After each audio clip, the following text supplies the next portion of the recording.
आप जानते हैं दुनिया में और हमारे देश में कोई भी ऐसी इंडस्ट्री नहीं है जिसमें 100 रुपया लागत के रूप में अगर लगाया जाए तो 100 ही रुपए का उत्पादन हो जाए। हर फैक्ट्री में लागत ज्यादा होती है, उत्पादन कम होता।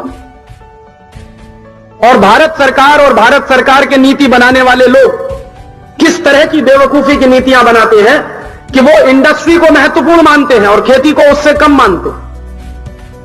और मेरी मान्यता यह है कि खेती से बड़ी इंडस्ट्री पूरी दुनिया में कोई नहीं, खेती से बड़ा उद्योग पूरी दुनिया में कोई नहीं। आप पूछेंगे वो कैसे?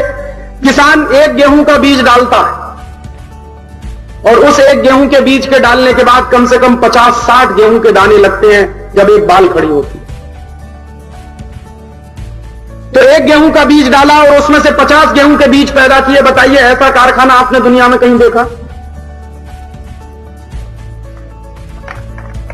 इतना जबरदस्त पूंजी का निर्माण जिस कारखाने में हो सके, ऐसा कारखाना कहीं आपने देखा? मैंने तो जितने कारखाने देखे हैं अपने जीवन में, वहां 100 रुपया डालते हैं तो 70 रुपए का उत्पादन मिलता है, 100 रुपया डालते हैं तो 80 रुपए का उत्पादन मिलता है, 100 रुपया डालते हैं तो 50 रुपए का उत्पादन मिलता है। माने जितनी लागत होती है उससे 50%, 60% ही उत्पादन मिलता है। लेकिन खेती एक ऐसा उद्योग है जिसमें आप 1 रुपए का सामान डालिए तो 100 रुपए का सामान पैदा होगा।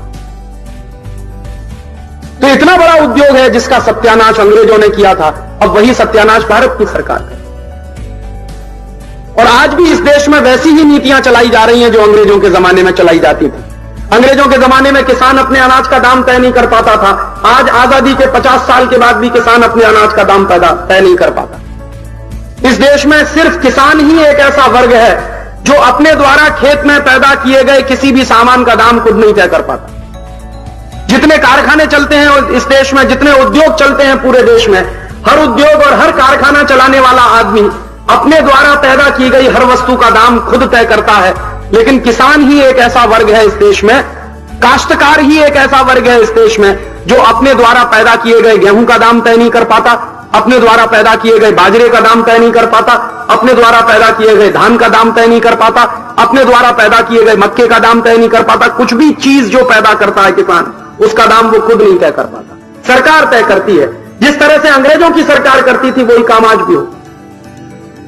जिस तरह से अंग्रेजों की सरकार ने भारत के किसानों पर पाबंदी लगा रखी थी कि एक जिले का माल दूसरे जिले में किसान नहीं ले जाएगा, वैसी ही पाबंदी आज भी है कि एक प्रदेश का पैदा किया हुआ अनाज दूसरे प्रदेश में नहीं जाता।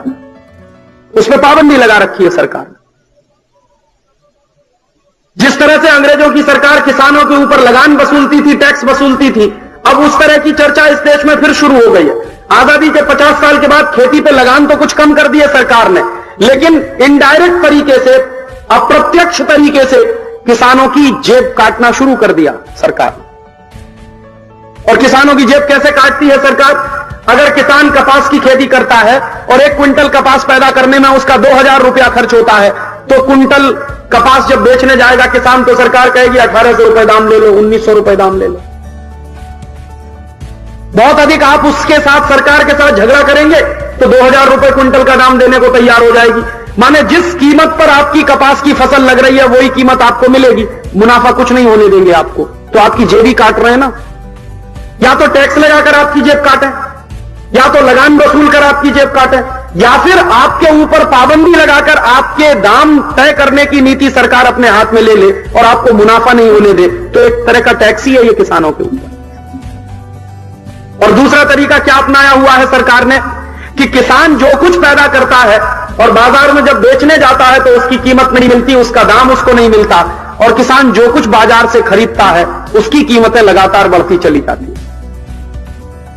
अपने खेती में डालने के लिए फर्टिलाइजर लेता है, खाद लेता है, अपने खेती में डालने के लिए कीटनाशक लेता है, अपने खेती में डालने के लिए बीज लेता है, अपने खेती में और कोई चीज इस्तेमाल करनी हो किसान को जो बाजार से खरीदनी पड़े, तो उन सब के दाम तो बढ़ते चले जाते हैं।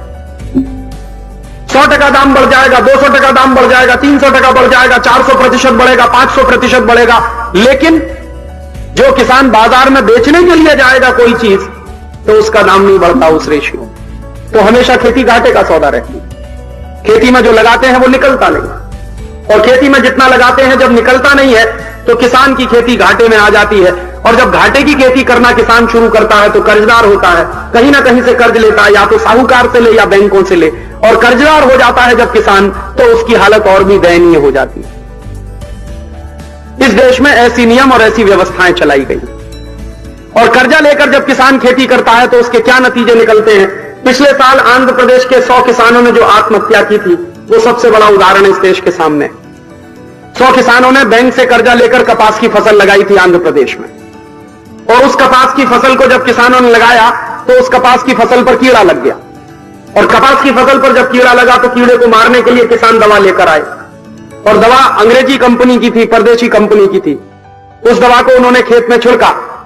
दवा पर जितने निर्देश लिखे हुए थे सब अंग्रेजी में थे, किसान अंग्रेजी पढ़ना जानते नहीं, तो दवा उन्होंने छिड़क दी खेत में, तो जो कपास की फसल बची हुई थी वो भी पूरी तरह से चौपट हो गई।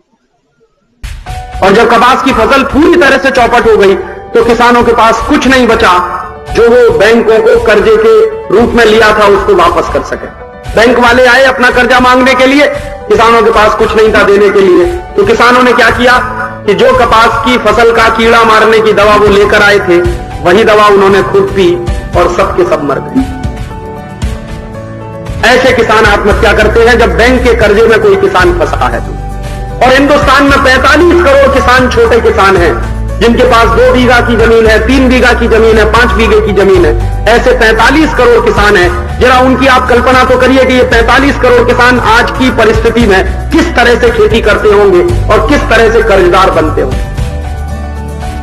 और इस देश में कभी कभी क्या होता है कि गांव का किसान कोई कर्ज ले लेता है, कर्ज चुकाने की स्थिति में नहीं होता, और कभी कभी वो कर्ज माफ कर दिया जाए तो पूरे देश में हंगामा हो जाता है, और हर साल हजारों करोड़ रुपए का माफ किया जाता है पैसा बड़े बड़े उद्योगों पर, बड़ी बड़ी इंडस्ट्रीज पर। इंडस्ट्रीज बैठ जाती हैं, उद्योग बैठ जाते हैं, उनके पैसे डूब जाते हैं और बैंक वाले कुछ नहीं कर पाते। और जब किसान के कर्जे की माफी की बात आती है तो हंगामा कर देते हैं पूरे देश में।